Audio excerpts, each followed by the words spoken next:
6 जुलैपर्यंत धोका, गरज असेल तरच घराबाहेर पडा, नाहीतर पडू नका। राज्यात अतिवृष्टीच्या इशाऱ्यानंतर मुख्यमंत्र्यांचे आवाहन। महाराष्ट्रात मुसळधार पावसाचा जोर कायम असून मुंबईसह राज्यातील अनेक भागांमध्ये जनजीवन विस्कळीत झालं आहे। हवामान विभागाने दिलेल्या इशाऱ्यानंतर प्रशासन सतर्क झालं आहे। मुंबई, ठाणे आसपासच्या परिसरातील अनेक शाळांना सुट्टी जाहीर करण्यात आलेली आहे। मुसळधार पावसाचा फटका रेल्वे आणि रस्ते वाहतुकीला बसलेला आहे। मुंबई महानगर प्रदेशात अनेक ठिकाणी वाहतुकीचा वेग मंदावला आहे। दरम्यान मुख्यमंत्री देवेंद्र फडणवीस यांनी नागरिकांना महत्त्वाचे आवाहन करत येत्या 6 जुलैपर्यंत अपेक्षेपेक्षा अधिक पावसाची शक्यता असल्याचं सांगितलं आहे। महाराष्ट्र राज्य सहकारी संघातर्फे आंतरराष्ट्रीय सहकार दिनानिमित्त आयोजित सहकार गौरव पुरस्कार सोहळ्यानंतर माध्यमांशी संवाद साधताना त्यांनी ही माहिती दिली आहे। मुख्यमंत्री फडणवीस यांनी म्हटलंय की राज्यभर मुसळधार पावसाचा इशारा देण्यात आला असून काही भागामध्ये वादळी वाऱ्यासह अतिवृष्टी होण्याची शक्यता आहे। परिस्थिती लक्षात घेऊन प्रशासनाकडून दर 3 तासांनी हवामानाचा आढावा घेत अलर्ट जारी केला आहे।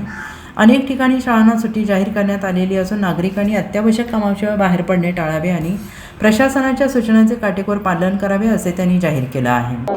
राज्यामध्ये विशेषतः MMR रिजन असेल, ठाणे, रायगड, पालघर असेल, पुण्याचा काही भाग असेल, नाशिकचा काही भाग असेल आणि इतरही काही भागांमध्ये अतिशय मुसळधार अशा प्रकारचा पाऊस आहे।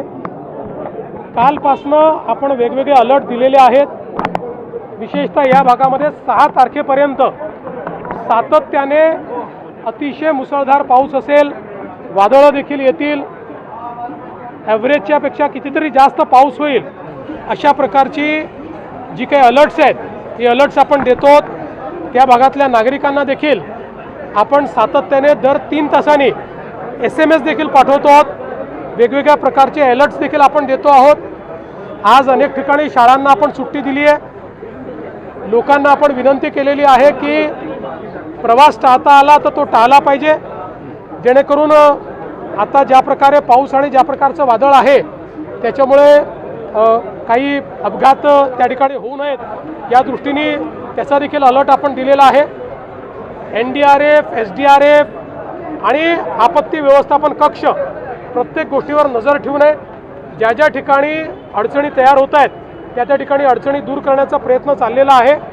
फक्त माझी विनंती आहे, यावेळी आपण नीट अलर्ट सगळ्यांना देतो, लोकांनी ते अलर्ट्स फॉलो करावीत आणि शक्यतोवर त्या अलर्ट्सप्रमाणेच आपण त्या ठिकाणी बाहेर पडावं अशा प्रकारची माझी विनंती आहे।